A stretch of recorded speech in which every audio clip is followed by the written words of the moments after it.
Baik, sebelumnya Assalamualaikum warahmatullahi wabarakatuh. Waalaikumsalam warahmatullahi wabarakatuh. Pada pertemuan kali ini, kami berasal dari kelompok Furin Kanzan ingin menjelaskan sedikit tentang PKM PI yang kami ajukan minggu lalu.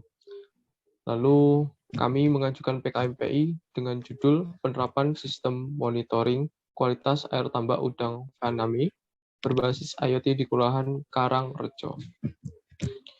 Dalam kelompok ini, kami beranggotakan yang pertama saya sendiri yaitu Dino Alwi Patriadi, lalu kedua ada Hisham Ali Yafi, ketiga ada Nurul Hidayati Novitasari, dan yang terakhir adalah Hadi Rizaldi Rahmanto. Oke, lanjut, next. Baik, pada presentasi hari ini kami akan membahas 3 poin penting dalam PKM kami, yaitu ada pendahuluan yang berisi latar belakang, lalu ada pembahasan yang berisi metode pelaksanaan, dan yang terakhir kesimpulan berupa poin penambahan. Poin pembahasan. Baik, lanjut pada poin pertama yaitu pendahuluan akan dijelaskan oleh rekan kami yang bernama Mbak Nurul. Dipersilahkan. Oke, berdasarkan latar belakang ini berdasarkan hasil survei yang dilakukan oleh kami, yaitu mitranya kelompok petani pembudidayaan udang faname yang berada di Jalan Paus, Kelurahan Karangrejo, Kecamatan Banyuwangi, Kabupaten Banyuwangi.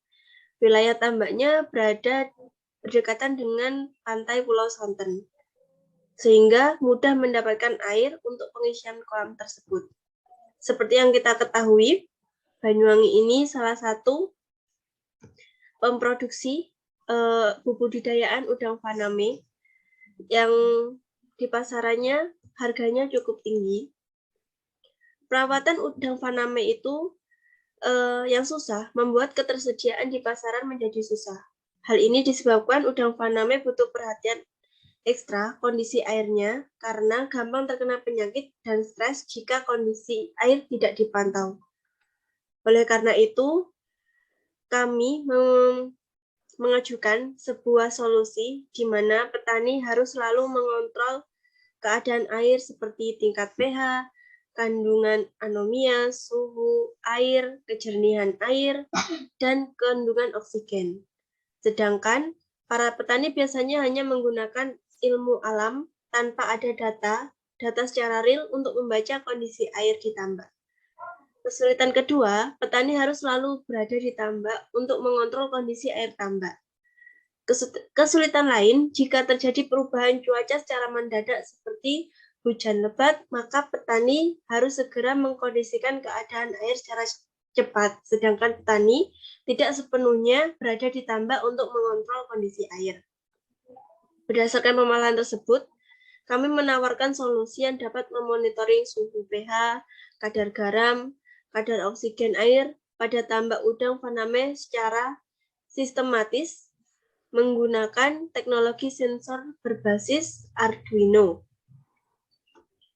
Kami mendapatkan data yang sesuai dengan kondisi lingkungan air.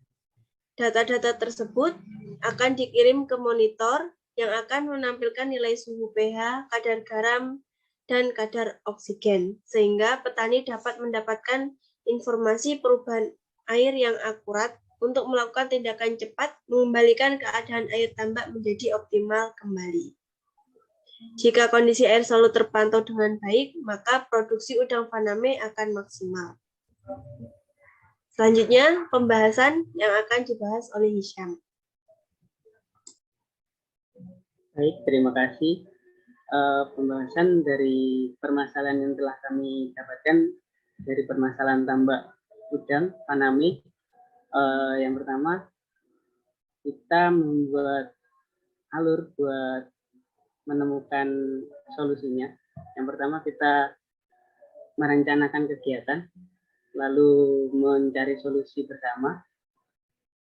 Terus kita membuat metode pendekatan untuk monitoring kualitas air tambak hujan. Selanjutnya kita memerlukan partisipasi mitra untuk mempermudah jalannya rencana yang mau kita laksanakan. Untuk yang terakhir, evaluasi pelaksanaan dan keberlangsungan program.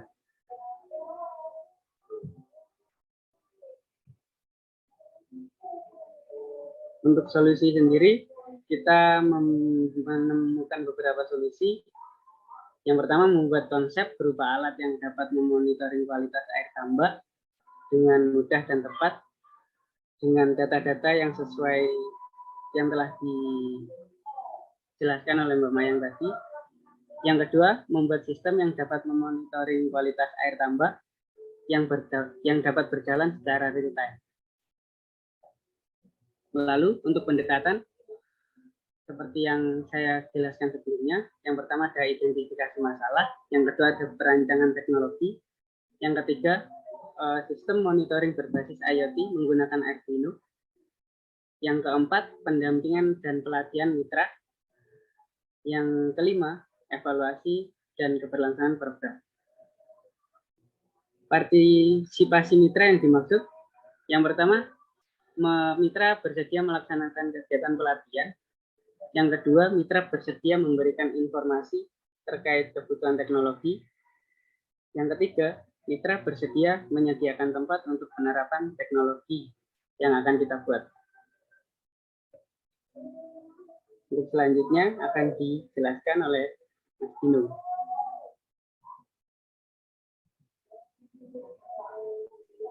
Baik, terima kasih. Berikut merupakan poin terakhir atas PKMPI yang kami ajukan.